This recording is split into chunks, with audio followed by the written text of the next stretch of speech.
교독하겠습니다. 예루살렘 사람 중에서 어떤 사람이 말하되 이는 그들이 죽이고자 하는 그 사람이 아니냐? 보라, 드러나게 말하되 그를 아무 말도 아니하는도다. 당국자들은 그러나 우리는 이 사람이 어디서 왔는지 아노라. 그리스도께서 오실 때에는 어디서 오시는지 아는 자가 없으리라 하는지라.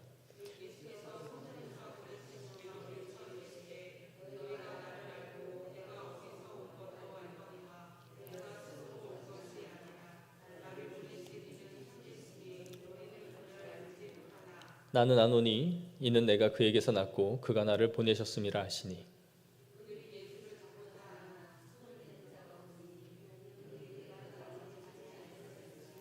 무리 중에 많은 사람이 예수를 믿고 말하되 그리스도께서 오실지라도 그 행하실 표적이 이 사람이 행한 것보다 더 많으랴 하니.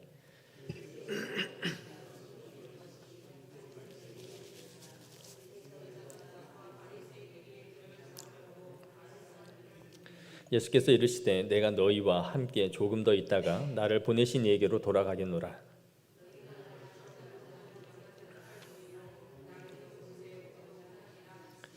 이에 유대인들이 서로 말하되 이 사람이 어디로 가기에 우리가 그를 만나지 못하리요. 헬라인 중에 흩어져 사는 자들에게로 가서 헬라인을 가르칠 터인가.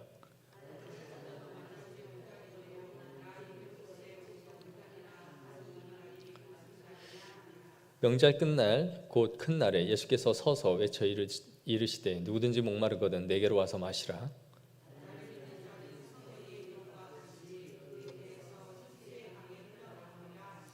이는 그를 믿는 자들이 받을 성령을 가리켜 말씀하신 것이라. 예수께서 아직 영광을 받지 않으셨으므로 성령이 아직 그들에게 계시지 아니하시더라.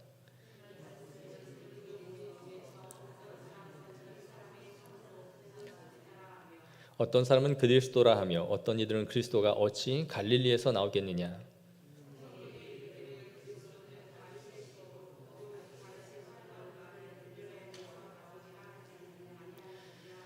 예수로 말미암아 무리 중에서 쟁론이 되니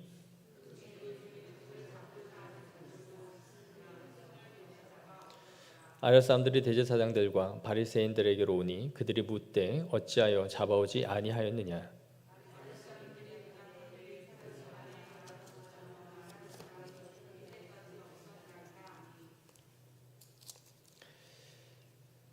몇 절이죠?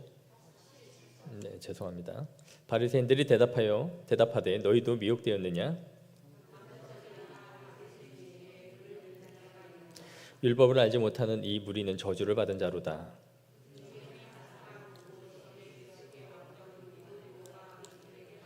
우리 율법은 사람의 말을 듣고 그 행한 것을 알기 전에 심판하느냐? 그들이 대답하여 이르되 너도 갈릴리에서 왔느냐? 찾아보라. 갈릴리에서는 선지자가 나지 못하느니라 하였더라. 아멘. 우리가 계속해서 요한복음을 살펴보고 있는데요. 예수님이 사역을 하시면 하실수록 점점 여론이 양분되는 것을 볼 수 있어요. 예수님을 지지하는 사람들이 있는가 하면 한편에서는 예수님을 죽이고자 하는 사람들이 있죠. 그리고 예수님의 기적을 보면서 호의적으로 예수님을 생각하는 사람들이 있는가 하면 그 기적 때문에 예수를 적대적으로 생각하고 죽여야 할 대상으로 생각하고 있는 사람들이 있습니다. 그리고 예수님이 똑같은 곳에서 가르침을 주지만 한편에서 한 무리들은 그 말씀을 듣고 변화를 받지만 한편에서는 그 말씀을 이해하지 못하여 떠나는 사람들이 생겨나고 있는 것이죠. 어떤 사람들은 그분의 말씀을 들으면서 큰 권위를 느끼고 두려움을 느끼는 사람들이 있지만 어떤 사람들은 예수님의 말씀을 이해하지 못하기 때문에 오히려 떠나는 자들이 생기는 겁니다. 이 골이 이 7장에 우리가 살펴보고 있는 것처럼 점점 깊어져 가는 것을 보여줘요. 우리는 오늘 이 본문을 통해서 예수님을 믿지 못하는 사람들이 얼마나 그들의 마음 가운데 불신의 깊은 골이 있었는지를 보게 될 겁니다.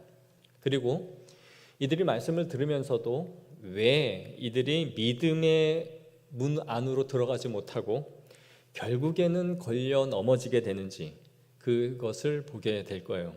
오늘 본문을 우리가 많이 읽게 될 텐데 따라가면서 이들을 어떠한 만큼 얼마나 깊은 이 불신의 늪 안에 들어와 있는지를 보게 될 겁니다.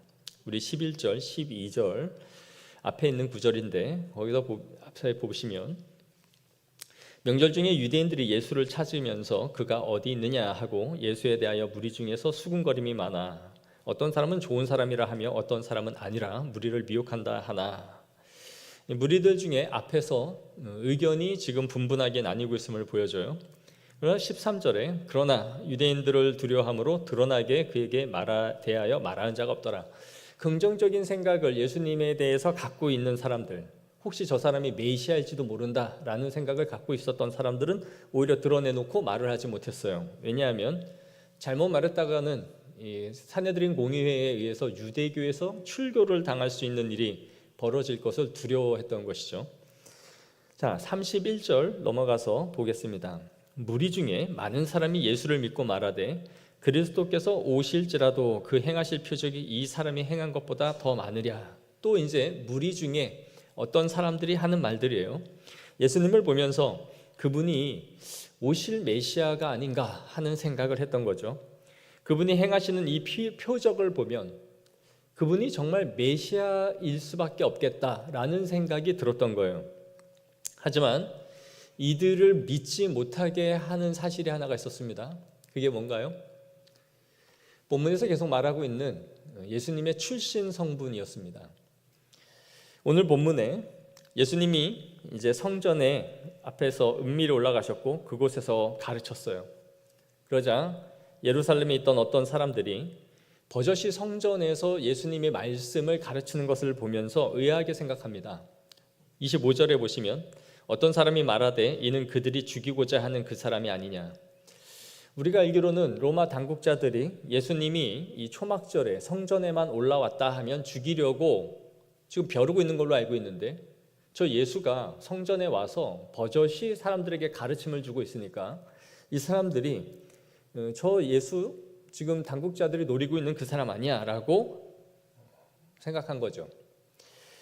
그러자 26절에 보라 드러나게 말하되 그들이 아무 말도 아니하는도다. 당국자들은 이 사람을 참으로 그리스도인 줄을 알았는가. 이렇게 대놓고 저렇게 말씀을 가르치고 있는데도 사람들이 당국자들을 저렇게 내버려 두는 것을 보니 당국자들이 예수님을 메시아로 인정해 준 것인가 하고 생각한 거예요. 그러자 다른 사람이 이렇게 말해요. 그러나 우리는 이 사람이 어디서 왔는지 아노라. 여기서 이 사람이라는 이 헬라어는 특정한 사람을 비하하거나 낮춰 부르는 말이에요. 우리로 말하면 저놈은, 요놈은, 혹은 이 작자, 저 작자는 어떤 출신인지 우리가 알아 라고 비하해서 말하는 거죠. 바로 예수님이 갈릴리 출신이라는 것이죠. 그가 어디에서 자랐고 그의 부모가 누구이며 또 그의 직업과 출신 성분을 우리는 알고 있어 라고 말하는 거예요. 그런 소리 하지 마. 메시아가 그럴 리가 없다라는 거예요. 27절에 그리스도께서 오실 때에는 어디서 오시는지 아는 자가 없으리라. 유대 전승에 의하면 예수님인 메시아는 불현듯 아무도 모르게 오신다라는 말이 있었어요. 이 모든 사람이 다 믿고 따른 말은 아니었지만 유대인 중에서는 이 말을 믿고 있었던 사람들이 있었던 거죠. 하지만 이게 사실이 아니다라는 것을 성경을 통해 알 수 있습니다. 미가서 5장 2절에 의하면 베들레헴 에브라다야 너는 유다 족속 중에 작을지라도 이스라엘을 다스릴 자가 내게서 내게로 나올 것이라 그의 근본은 상고의 태초이니라. 메시아가 베들레헴에서 태어나실 것이라는 것을 말씀하고 있죠. 그래서 동방 박사들이 아기 예수가 태어난 메시아가 태어난 곳에 찾아오죠. 그리고 헤롯에게 와서 그 메시아가 어디 있습니까? 라고 물어요. 그러자 헤롯이 유대의 지도자들에게 메시아가 어디서 나올 것이냐 라고 물을 때 그들이 유대 땅 베들레헴이니이다 라고 답을 하죠. 그게 미가서 5장 2절 말씀을 그들이 알고 있었기 때문이에요. 그러나 헤롯이 이 영아들을 죽이려 했을 때 예수님은 그 예언대로 베들레헴에 태어나셨죠. 그런데 헤롯이 영아를 죽이려 하자 애굽으로 피난을 가셨고 이후에 갈릴리 지역으로 오셔서 어린 시절을 자라게 됩니다. 그러니 예수님이 자라신 곳이 갈릴리 이 지역이었기 때문에 이 사람들은 예수님이 갈릴리 출신이라고 생각을 했던 거예요. 그래서 메시아일 리가 없다라고 생각을 했던 거죠. 갈릴리 지역 출신이라는 것은 별 볼 일 없는 인간, 하찮은 인간이라는 대명사였던 거죠. 예수님의 이 출신 성분이 계속해서 그에게 꼬리표가 돼서 따라다니고 있는 것을 볼 수 있는데, 우리 40절에서 43절 말씀을 보겠습니다. 이게 다 지금 예수님의 출신 성분과 의견이 나뉘어지고 있는 모든 내용들이에요. 한번 읽겠습니다. 시작. 이 말씀을 들은 무리 중에서 어떤 사람은 이 사람이 참으로 그 선지자라 하며, 어떤 사람은 그리스도라 하며, 어떤 이들은 그리스도가 어찌 갈릴리에서 나오겠느냐, 성경에 이르기를 그리스도는 다윗의 씨로 또 다윗의 살던 마을 베들레헴에서 나오리라 하지 아니하였느냐 하며, 예수로 말미암아 무리 중에서 쟁론이 되니, 계속 시끄러움이 일어나고 있어요. 한쪽 편에서 메시아일 것이다, 저 표적을 봐라, 메시아가 아니고서는 저런 기적을 일으킬 수 없어. 그런데 그 덜미를 잡고 계속해서 반론으로 나아가고 있는 게 뭐냐면 갈릴리 지역이다, 갈릴리 지역의 출신이다라는 것이에요. 그분의 행하시는 일은 메시아로서 부정하기가 어려웠지만 그가 갈릴리 지역에서 태어난 사람이라는 사실이 예수님을 부정해야 할 수밖에 없는 것으로 작용하고 있는 것이죠. 하지만 이들이 불신해서 믿음으로 넘어가려고 하는 이 지점에서 다시 불신으로 되돌아오게 하는 게 바로 이 예수님의 출신 성분이었던 거예요. 갈릴리 지역에서 태어나 목수의 아들로 자란 그 사실, 그들이 이 편견과 고정관념에 굳게 사로잡혀 있었던 것이죠. 그러면서 이들은 예수님이 누군지를 자신들이 잘 알고 있다라고 말을 하고 있는 거예요. 갈릴리에서 자란 목수의 아들 예수가 도저히 하나님의 아들 메시아라 마음의 장벽이, 불신의 늪이 바로 이 알고 있는 자신의 지식에 의해서 이루어지고 있다라는 것이죠. 이들에게 누군가가 찾아와서 너희가 알고 있는 게 사실이 아니야. 사실 예수님은 베들레헴에서 태어나신 분이야. 그리고 그곳에서 태어났을 때 심지어 바벨로니아 지역에 있는 점성술을 하는 박사들, 하늘의 별을 볼 줄 아는 사람들이 예수님 어떠한 우리가 알지 못하는 비범함이 있었던 분이야 라고 말해준다면, 이 사람들이 그래? 몰랐네? 베들레헴 출신이었어? 그렇다면 성경대로 메시아일 수도 있겠네 라고 사람들이 했을까요? 아니었을 거예요. 이 불신의 늪에 이들은 빠져서 그저 허우적거리고 있는 것이죠. 제가 계속해서 이전에도 말한 것처럼 확증 편향이라는 것을 말했을 거예요. 어떤 사람이 믿고 싶어 하는 것이 너무 강력하면 그 사실이 아니라는 명백한 증거가 나와도 사람은 그것을 받아들이려 하지 않는다라는 거죠. 내가 믿고 싶은 것을 믿는다라는 거예요. 정치가 마찬가지 아닙니까? 보수 진영에서 진보가 지금 아무리 잘못된 근거를 가지고 정치적으로 몰아간다라고 말을 해도 그들은 말하기를 다 조작이야, 니들이 다 조작한 거잖아 라고 말을 해요. 진보는 보수 진영에서 바른 역사적 사실 기반에서가 아니라 너희들이 역사를 왜곡하고 있다라고 말해도 그들은 믿지 않습니다. 이게 끝나지 않는 싸움이에요. 그런데 이게 정치적인 영역이 아니라 그리스도냐 아니냐 하는 이 문제로 지금 나타나고 있는 거예요. 분명하고 명백한 성경적인 진리가 이 역사적인 사실 앞에 쏟아져 나와도 그들이 이것을 절대로 받아들이려 하지 않는다라는 것이죠. 그래서 이 땅에 살아가는 이 사람들이 부정적이고 기독교에 대해서 비판하는 사람들이 있죠. 이 부정인자에 쩐 사람들이 분명히 있습니다. 그들에게 교회는 사실 그런 곳이 아니야. 물론 네가 아는 것처럼 몇몇 부도덕한 사람들이 그러한 잘못들을 하고 있는 것은 맞아. 그러나 전체 기독교가 그런 것이 아니고 성경의 가르침이 그런 것이 아니야 라고 말을 해도 그들은 돌이키지 않는 것이죠. 오히려 자신들이 말하는 것이 맞다고 또 다른 증거와 반론을 가지고 들어오는 것이죠. 그리하여 오늘 본문에서처럼 쟁론이 일어나는 것입니다. 어떤 사람들은 선지자라, 어떤 사람은 예수라, 메시아라, 아니다 라는 이야기가 계속 설왕설래하는 것이죠. 에베소서 4장 18절은 이렇게 말씀합니다. 한번 다 같이 읽겠습니다. 시작. 저희 총명이 어두워지고 저희 가운데 있는 무지함과 저희 마음이 굳어짐으로 말미암아 하나님의 생명에서 떠나 있도다. 아멘. 마음이 굳어진 상태, 그리고 총명을 상실한 상태, 이것을 성경에서 뭐라고 하냐면 완고함이에요. 완고함. 딱딱하게 굳어져서 어떤 것도 받아들이질 않는 그 상태인 거죠. 그리스도를 전혀 볼 수 없는 총명을 상실한 상태로 성경은 말을 하고 있는 거예요. 예수님의 출신 성분을 잘 알고 있는 이들의 이 확증 편향으로 인해서 또 다른 사람이, 예수님의 이러한 생각을 갖고 있었던 사람이 예수님의 제자 가운데서도 있었어요. 그가 누구였습니까? 우리가 앞에 살펴봤던 나다나엘이죠. 요한복음 1장에서 예수님이 제자들을 부르십니다. 그리고 빌립이라는 사람을 먼저 불렀어요.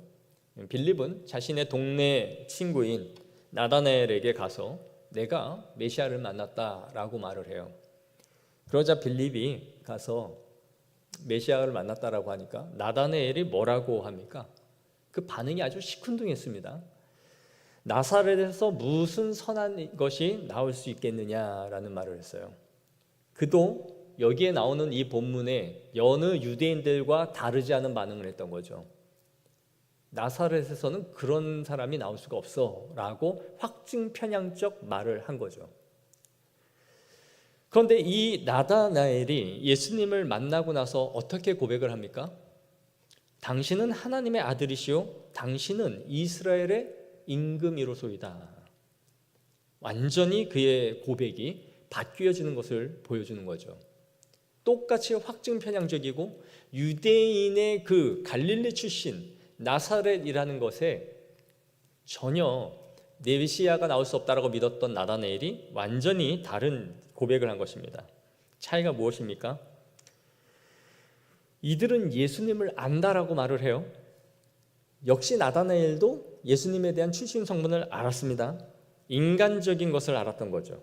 그러나 나다나엘은 인간적인 예수님에 대한 정보와 지식을 넘어서서 예수님의 신성을 볼 수 있었던 거예요. 어떻게 그것이 가능하게 되죠? 어떻게 그가 하나님의 아들이시오, 이스라엘에 오실 임금이요, 왕이라는 고백으로 넘어갔느냐? 그것은 바로 하나님이 그의 인격 안에 터치를 하셨던 거예요. 빌립이 너를 부르기 전에 네가 무화과 나무 아래에 있을 때에 보았노라 라고 말씀하시자 빌립이 여기 나다나엘이 이 사실에 꺾여버렸던 거죠. 그 자리가 뭐라고 했습니까? 앞에 설교하면서 잘 까먹어 주셔서 목사가 항상 있는 거예요.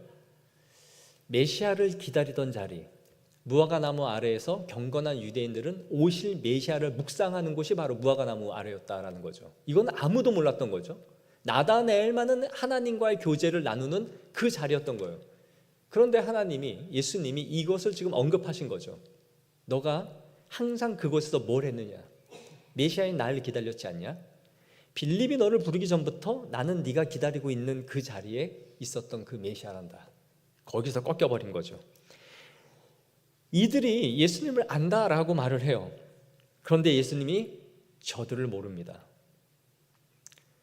즉 관심 밖의 사람들이다라는 거예요.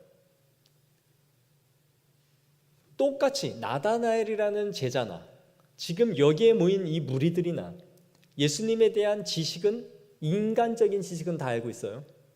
그런데 중요한 것은 예수님은 이들의 이러한 지식에 인격적인 터치를 하지 않아요. 예수님이 6장에서 반복해서 말씀하신 게 뭡니까? 나를 보내신 아버지께서 이끌지 아니하시면 아무도 내게 올 수 없다라는 것이었어요. 아버지께서 보내신 자는 반드시 나를 안다라는 거죠. 그것을 이후에 10장에 가면 뭐라고 말씀하세요? 내 양은 내 음성을 들으며 나는 그들을 알며 그들은 나를 따르느니라. 이게 목자와 양의 관계다. 내 양은 내 음성을 모를 수가 없어. 그리고 나도 양을 알아. 그래서 양은 그 목자를 따라가게 돼 있다. 그걸 말씀하세요. 또 말씀하세요. 14절에 10장 예수님은 내 양은 나를 알고 나도 그들을 안다. 이 인격적인 관계가 형성되어져 있다라는 것을 말씀해 주고 있는 것이죠. 여기서 중요한 것은 예수님이 그들이 알고 있다라는 그 지식에 대해서 그들의 오해나 편견이나 그들의 확증 편향적인 이러한 생각에 대해서 어떤 교정이나 수정을 하지 않고 있다라는 거예요. 너희도 잘못 알고 있다 라거나, 다시 말해 그대로 내버려 두고 있다라는 거예요. 너희가 나를 욕을 하든지 비방을 하든지 안다고 하든지 왜곡된 지식을 가지고 있든지 예수님은 관심이 없습니다. 내버려 두심이에요. 예수님은 이들이 깨닫도록 인격적인 터치를 하지 않아요. 나다나엘처럼 그대의 심령 깊은 곳에 있는 무언가를 건드리지 않는단 말이에요. 이게 버려진 자들의 특징입니다. 그러나 예수님이 아시고 부르는 자들은 그들의 불신의 늪에서 끌어올리시는 인격적인 터치를 하시는 거예요. 그리고 그 양은 그의 음성을 아는 겁니다. 28절 29절 너희가 나를 알고 내가 어디서 온 것도 알거니와 내가 스스로 온 것이 아니니라. 나를 보내신 이는 참되시니 너희는 그를 알지 못하나 나는 아노라. 이는 내가 그에게서 났고 그가 나를 보내셨습니다. 지금 계속 알다라는 동사를 계속 쓰죠. 너희가 안다라는 건 뭘 안다는 거예요? 갈릴리 출신이라는 것, 목수의 아들이라는 것, 그 인간적인 지식을 안다라는 거죠. 그러나 너희는 나를 보내신 이를 모른다라고 말씀하세요. 예수님은 지금 자신이 누구로부터 왔는지를 말씀해 주고 있는 거예요. 여기서 하나님 아버지라는 단어를 말씀하시지 않죠. 그러나 우리는 성경을 종합적으로 볼 때 예수님이 하나님의 아버지에서 왔다라는 것을 말씀하고 있다는 걸 우리는 다 알 수 있습니다. 그런데 33절 34절에 다시 넘어가서 말씀하세요. 예수께서 이르시되 내가 너희와 함께 조금 더 있다가 나를 보내신 이에게로 돌아가겠노라. 너희가 나를 찾아도 만나지 못할 터이요 나 있는 곳에 오지도 못하리라 하시니. 자, 예수님이 지금 다 말씀해 주고 있는 거예요. 내가 아버지께로부터 왔고 이후에 내가 아버지께로 갈 것이다. 그때 되면 너희가 나를 찾으려 해도 찾을 수가 없을 것이니 굳이 지금부터 나를 잡아서 죽이려고 할 필요가 없다라는 거예요. 곧 나는 너희 손에 잡혀 죽게 될 것이고 아버지께로 가게 될 거다라는 거예요. 이 사건이 언제예요? 6개월 후에 일어날 겁니다. 이제 예수님이 공생애가 6개월 후면 끝이 나는 지점이에요. 그러니까 곧 있으면 나는 없어질 거야. 아버지께로 갈 거고 너희는 나를 절대 찾지 못할 거야. 그런데 이들은 35절에 이 말을 들으면서 어떤 반응을 합니까? 이에 유대인들이 서로 묻되 이 사람이 어디로 가기에 우리가 그를 만나지 못하리요? 헬라인 중에 흩어져 사는 자들에게로 가서 헬라인을 가르칠 터인가? 도대체 어디를 가서 뭘 하겠다는 말이냐? 헬라 지역에 흩어져 있는 디아스포라 유대인들에게 가서 가르침을 주려고 멀리 떠나겠다는 말인가? 라고 자기들끼리 이야기를 하는 것이죠. 이게 뭐예요? 앞에 6장에서 일어났던 일이 내용만 바뀌어서 동일하게 지금 일어나고 있는 거예요. 6장에서 예수님께서 오병이어의 기적을 행하시고 내가 하늘에서 내려온 생명의 떡이라고 말씀하셨죠. 그랬을 때 그들이 이해를 못해요. 그래서 내 살을 먹고 내 피를 마시는 자는 너희가 영생을 가졌고 너희가 영원히 목마르거나 배고픔을 느끼지 않을 것이다 라고 말씀해 주셨어요. 그런데 이 말을 전혀 그들이 이해를 못하죠. 제자 중 여럿이 듣고 말하되 이 말씀은 어렵도다 누가 들을 수 있느냐라고 말하면서 떠나갔던 거예요. 버려진 자들의 특징은 예수님의 말씀을 전혀 이해하지 못한다라는 겁니다. 예수님은 자신의 신성에 대해서 말씀하고 있지만 이들의 이해하는 방식은 모두 육적인 방식으로만 이해를 하죠. 그래서 바울이 말하는 것처럼 영적인 것은 영적으로라야 분별할 수 있다라는 것을 말해주는 거예요.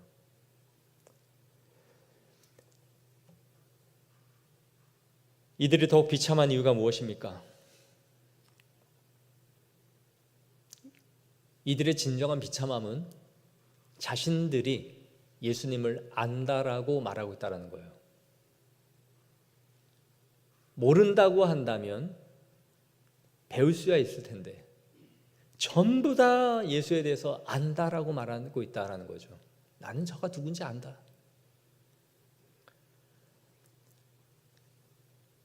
요한복음 9장 41절에 예수께서 이르시되 너희가 맹인이 되었더라면 죄가 없으려니와 본다고 하니 너희 죄가 그대로 있느니라. 차라리 하나님, 난 소경입니다. 나는 무지합니다. 나는 모릅니다. 하나님 보여주옵소서. 이러한 자세의 마음이 있다면 구원에 이를 것입니다. 그러나 이 땅에 있는 모든 하나님을 모르는 자들은 예수를 잘 알죠. 예수님을 잘 알아요. 길에 가는 누구라도 붙잡고 전도지를 주면서 예수님 아세요? 예, 우리를 위해서 십자가를 죽었다는 거 아닙니까? 죽었다대요. 나를 위해 죽은 예수는 아니죠. 내가 알고 있는 정보와 지식으로서의 예수를 다 알고 있을 뿐이죠. 인격적인 터치가 일어난 사람들이 전혀 아니죠. 적어도 인류의 95%는 예수라는 인물을 다 알 겁니다. 아니요, 아마 98% 이상일 겁니다. 정말 소수 미종족들, 어디 한 200명씩 부족 단위로 사는 사람들이나 예수를 모를까? 예수를 다 알죠. 그러나 예수를 믿는 게 아닐 뿐입니다. 온 유대와 사마리아와 땅끝까지 이르러 내 증인이 되리라. 그리고 이 땅에 복음이 전파되면 내가 곧 오리라 하신 것처럼 이미 사람들은 예수를 다 압니다. 그들이 다 예수를 알고 있다라고 말을 하지만 구원에는 이르지 않는 것이죠. 예수님은 계속해서 하나님과 자신의 관계를 말씀해 주고 계시고 인성의 차원을 넘어 신성의 차원으로서 자신의 모든 지식들을 말해주고 있지만 물과 기름과 같이 이들의 지식은 자신의 영혼 안에 섞이지가 않습니다. 계속 따로 놀고 있는 것이죠. 아무리 흔들어도 처음에는 기름과 물이 섞이는 것 같지만 다시 두면 원상태의 분리가 다시 일어나죠.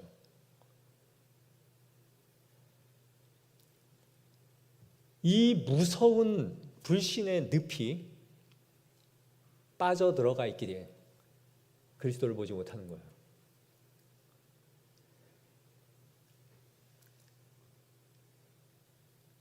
예수님이 메시아인가 아닌가 하는 이 소문이 계속해서 퍼져가기 시작합니다. 그리고 사람들의 사이에 옥신각신 계속 말이 많아져요. 32절에 예수에 대하여 무리가 수군거리는 것이 바리새인들에게 들린지라. 이제 이 말이 너무나 많이 파다한 거예요. 메시아래. 아니야. 갈릴리 사람이야. 그러자 대제사장들과 바리새인들이 그를 잡으려고 아랫사람들을 보내니, 이 아랫사람들이 누구냐면 대제사장들을 돕기 위해 있는 레위인들이에요. 레위인들을 예수님께 보내서 잡아오라고 한 거예요. 그랬는데 이 레위인들이 잡아오지를 않고 빈손으로 왔습니다. 그러자 이들이 화가 나서 따져 묻죠. 왜 잡아오라 했더니 그냥 왔냐. 그러자 46절에 아랫사람들이 대답하되 그 사람이 말하는 것처럼 말한 사람은 이때까지 없었나이다. 예수님의 말씀을 듣자 그분의 권위와 능력의 말씀에 자신들의 마음이 오히려 움직이고 있었던 거예요. 회심을 하고 있는 거죠. 47절에 너희도 미혹되었느냐? 당국자들이나 바리새인 중에 그를 믿는 자가 있느냐? 율법을 알지 못하는 이 무리는 저주를 받은 자로다 라고 저주를 쏟아붓죠. 이들의 지시에 따라 가기는 했지만 예수님의 가르침에 이들은 감동을 받았고 오히려 압도되었던 것입니다. 예수님의 말씀에 변화가 일어나고 있었던 것이죠. 앞서서 예수님께 기적을 보여달라고 열광하고 그 기적을 요구했던 그 사람들, 모세의 기적을 한번 보여주면 믿을게, 오병이어로 한 번 정도 기적 말고 광야에서 40년 동안 만나가 내렸던 것처럼 그러한 기적을 우리에게도 보여주면 예수를 메시아로 믿을게 라고 기적을 요구했던 그 사람들, 그 기적을 경험하면서도 마음의 변화가 전혀 없었던 사람들이었는데 오늘 본문의 이 아래 사람들은 예수님의 이 말씀을 듣자 이런 분은 이제까지 이런 말씀을 들어본 적이 없었다라고 예수님을 믿기 시작하고 있는 거예요.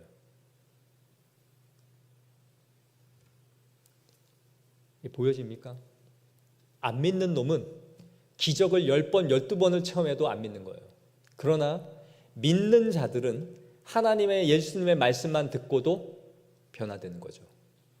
엎드려지는 거예요. 이 레위인들이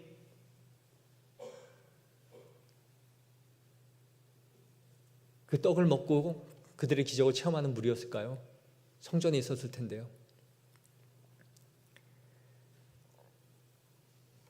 강력한 역사로도 더 큰 기적을 내놓으라고 말하는 이 완악한 인간들과 말씀만 듣고도 변화되어지고 있는 이 부드러운 심령을 가진 사람들이 또 한 번 대조되어 보여지고 있는 것이죠. 여기에 요한복음 3장 앞서서 나왔던 니고데모까지 이제 합세를 합니다. 니고데모는 아직 회심하지 못했을지도 몰라요. 그러나 예수님과 한면 일면식을 했었죠. 왜 너희가 예수를 죽이려 하느냐라고 공회원들한테 말한 거죠. 51절에 율법에 사람의 말도 들어보지 않고 그가 행한 것을 알기도 전에 심판하는 법이 있느냐라고 물어요. 우리의 율법에 의하면 반드시 증인을 세워야 되고 그 증인의 말에 따라서 판결을 하는 것이 우리가 갖고 있는 율법 아니냐? 그런데 왜 너희가 그 사람한테 무엇도 믿지 않고 물어보지 않고 그를 죽이려고 드냐라고 지금 물은 거예요. 우리나라도 무죄 추정의 법칙이라는 게 있지 않습니까? 판결이 내려지기 전까지는 그 사람이 죄가 없다라고 전제하고 해야 된다. 그에게 어떤 프레임을 씌워놓고 저 인간은 죄인이야라고 시작하지 말라라는 것이죠. 그런데 이들이 율법을 지킨다고 하면서도 철저하게 율법을 거부하고 부정하고 있는 것입니다. 계속해서 뭐예요? 확증 편향이죠. 예수님이라는 사람에게 뒤집어 씌우는 것이죠. 그에 반대되는 어떤 말이 나와도 그들의 생각을 전혀 바꾸려 하지 않는 겁니다. 이들에게 율법이 뭡니까 대체? 자신들의 율법을 생명이라 여기죠. 율법 하면서도 그 율법에 따라서 율법을 너희가 어기고 있어 라고 말을 하는데도 뭐라고 말해요? 52절에 너도 갈릴리에서 왔느냐? 너 같은 갈릴리 지역 출신이야? 그래서 예수를 지금 두둔하고 있는 거야? 라고 따져묻는 거죠. 이들은 또 한 번 자신들의 이 관념 안에 사로잡혀 있음을 보여줍니다. 그러면서 말해요. 갈릴리에서 선지자가 나지 못하느니라. 거짓말이에요. 갈릴리 출신의 선지자가 성경에 있죠. 요나 선지자가 갈릴리 출신이에요. 확실하지 않지만 학자들은 나훔도 갈릴리 출신의 선지자였을 것이다 라고 봐요. 이들이 빠삭한 지식을 다 갖고 있는데 이걸 모를까요? 믿고 싶지 않은 거죠.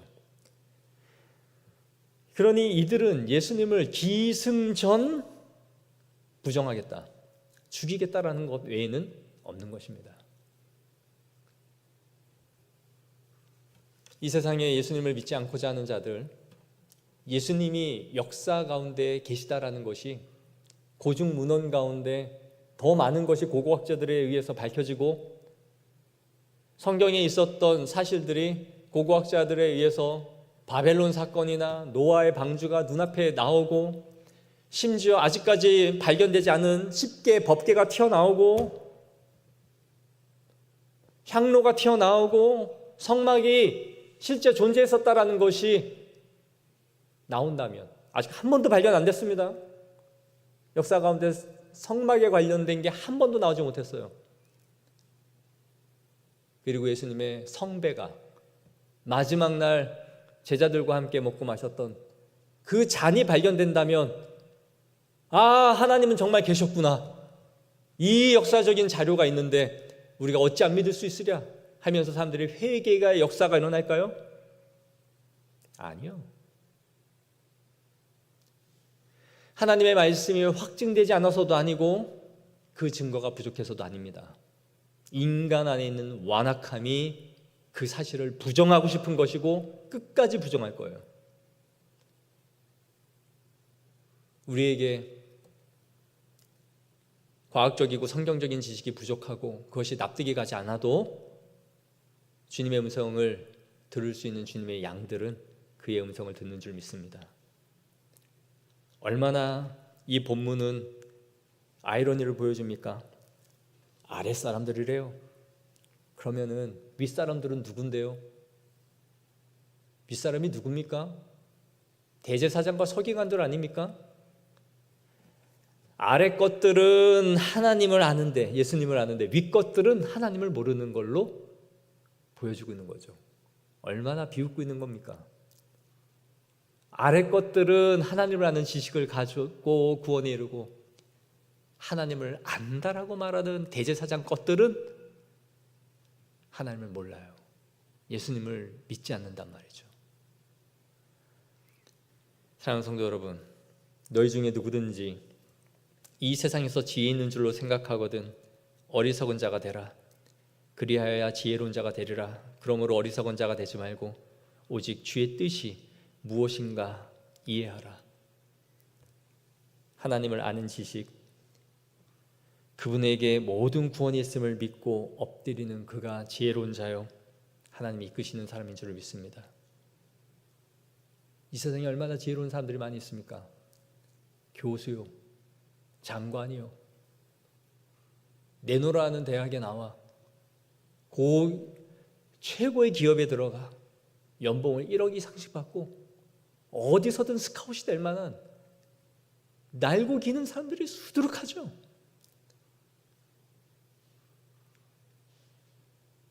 그러나 어리석은 자는 말하기를 하나님이 없다 하도다. 하나님 보시기에 꼴통 중에 산 꼴통들이 거기 모여있다.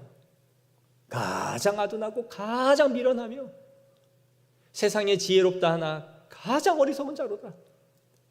하나님 앞에 버려지는 자요, 내쳐지는 자요, 하나님 앞에 지혜 없는 자인 겁니다. 그들에게는 모든 지혜가 가려져 있기 때문이요. 그래서 성경은 복음을 뭐라 합니까? 비밀이다. 미스테리온. 여기서 미스테리가 나왔죠. 감춰져 있는 것이다. 우리에게는 비밀이 아니에요. 보여지는 것이에요. 열려져 있는 것이에요. 보기만 해도 이 안에서 예수님이 있고 구원이고 생명이라는 걸 다 알 수 있어요. 그러나 그들에게는 미스테리온이다. 봐도 미스테리다.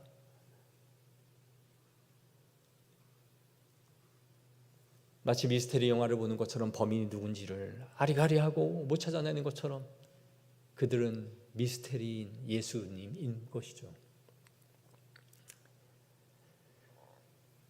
사랑하는 성도 여러분, 우리에게 예수님을 볼 수 있는 눈과 귀와 마음이 있습니까?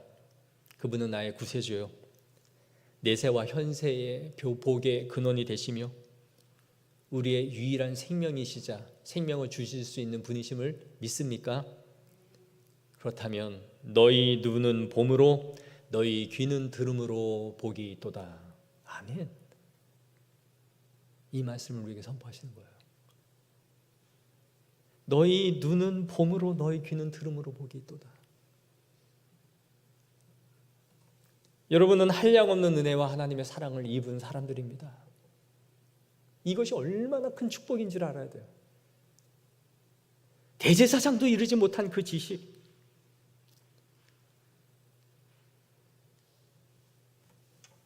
우리의 무지함과 오해를 그냥 내버려 두지 아니하시고 인격적으로 우리를 만지셔서 하나님을 알만한 지식을 우리에게 주신 하나님께 감사하기를 원합니다. 하나님 제 눈을 열어서 주를 보게 하시면 감사합니다. 우리의 지혜가 많아서 하나님을 보는 게 아닙니다. 내 마음이 착해서 하나님을 다른 사람보다 더 잘 믿고 있는 게 아니에요. 저 인간들은 다 강팍하기 때문에 하나님을 알아보지 못하고 나는 착하니까 성경을 보면 주님이 믿어지는 그런 사람들이 아니에요. 우리가 감사해야 되는 것은 주님께서 나다나엘을 부르셨던 것처럼 똑같이 확증 편향에 빠져서 죽을 수밖에 없는 버러지 같은 인간이었는데 주님께서 내 눈을 열어서 내 마음을 만져서 주를 주로 보게 하시고 아버지를 아버지로 알게 하시니 이것이 무한한 은혜인 줄을 믿습니다. 사랑하는 성도 여러분, 그것을 믿어진다면 우리는 우리 주변에 있는 아직도 하나님을 알지 못하는 우리의 가족과 주변의 사람들, 그들을 위하여 기도할 때마다 하나님 거짓되고 이 부정한 마음을 제하여 주시고 우리와 같이 그리스도를 볼 수 있는 눈을 주시옵소서. 지혜롭다 하나 하나님을 볼 수 없는 그 어두운 눈, 그 눈의 비늘을 벗겨주셔서 바울의 그 비늘을 벗겨 만난 예수 그리스도를 보게 하셨던 것처럼 그들도 우리가 아는 지식을 얻게 하여 달라고 구하는 믿음의 성도들이 되어지기를 축복합니다. 기도하겠습니다.